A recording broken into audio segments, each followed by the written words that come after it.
My name is Adam Andrzejewski, and I'm the founder and CEO of OpenTheBooks.com.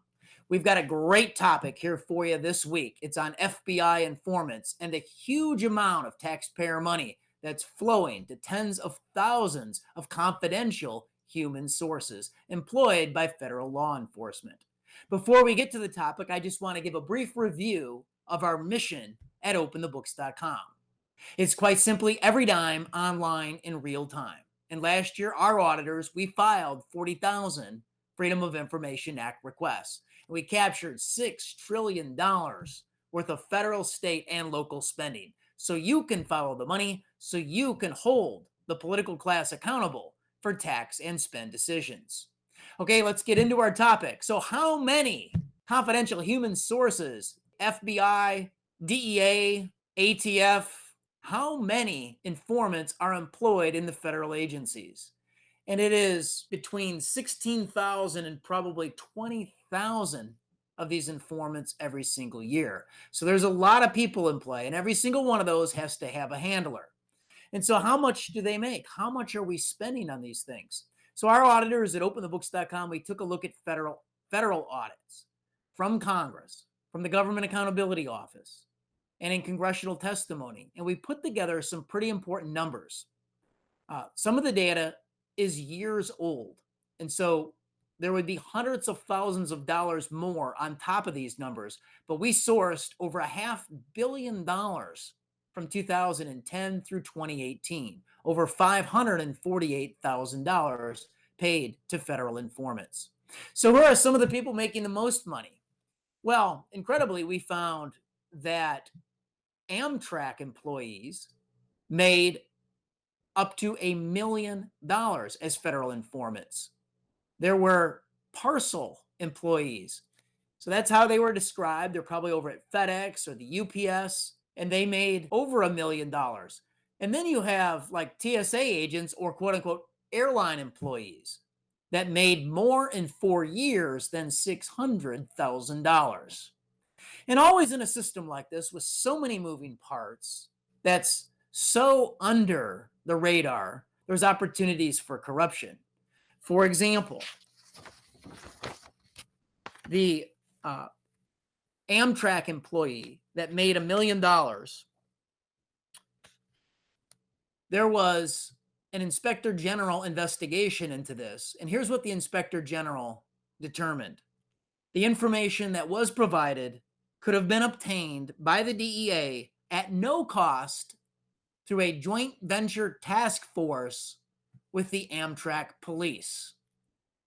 Furthermore, when Jason Chaffetz, he was head of the House Oversight and Government Reform Committee, he gave testimony in Congress saying that there's real corruption in the system. For instance, nearly $250,000 was paid out to a DEA informant over a 4-year period. And she testified that she wasn't sure why she was paid. Those were her words.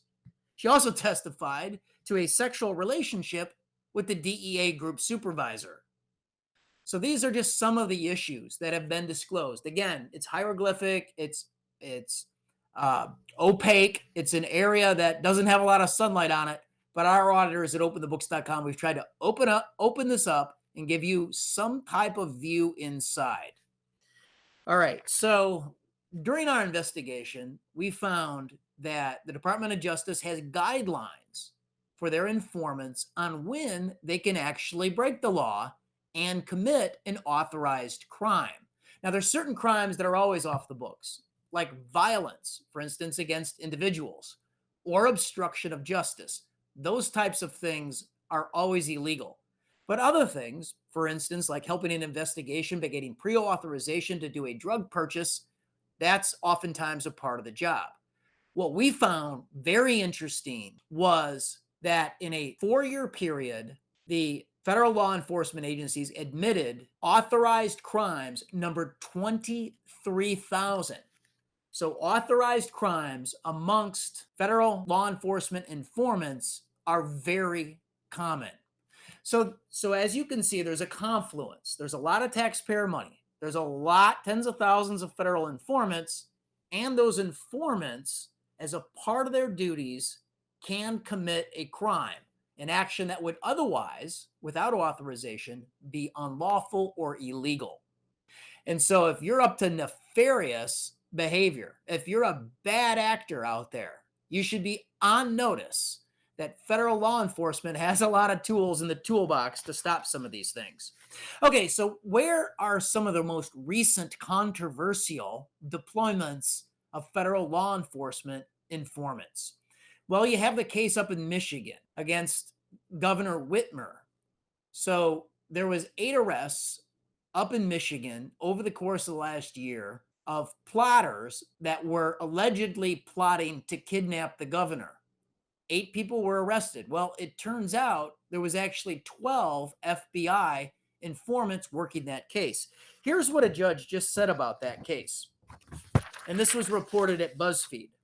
Some of those informants, acting under the direction of the FBI, played a far larger role than has previously been reported. Working in secret, they did more than just passively observe and report on the actions of the suspects. Instead, they had a hand in nearly every aspect of the alleged plot, starting with the inception. The extent of their involvement raises questions as to whether there would have been a conspiracy without them. And that's where you get the chicken and the egg scenarios with so many federal informants, so much money behind it. Did the informants actually precipitate the conspiracy? And a judge will sort that out in a courtroom. January 6th, here's another example of controversial FBI informant deployment. The New York Times broke the story that the FBI had at least 2 confidential human sources embedded in the crowds on January 6th. Congressman Tom Massey out of Kentucky, he played a video montage when he asked Attorney General Merrick Garland of a video of a man encouraging election protesters to go into the Capitol on January 6th. Massey asked Garland point blank, the U.S.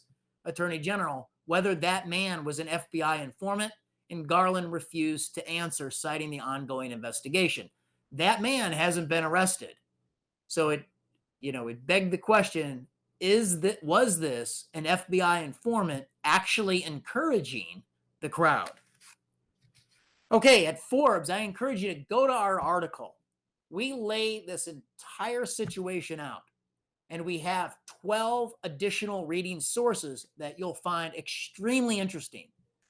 From the New York Times, from government audit reports, the FBI budget, from a myriad of sources and reporters that have shined a light on this, like I say, opaque government informant budget, human confidential sources situation. Why are we concerned? It's your civil rights, it's your government, and at the end of the day, it's your money that funds it all. So as much sunlight as we can all put on this, the better off the country will be.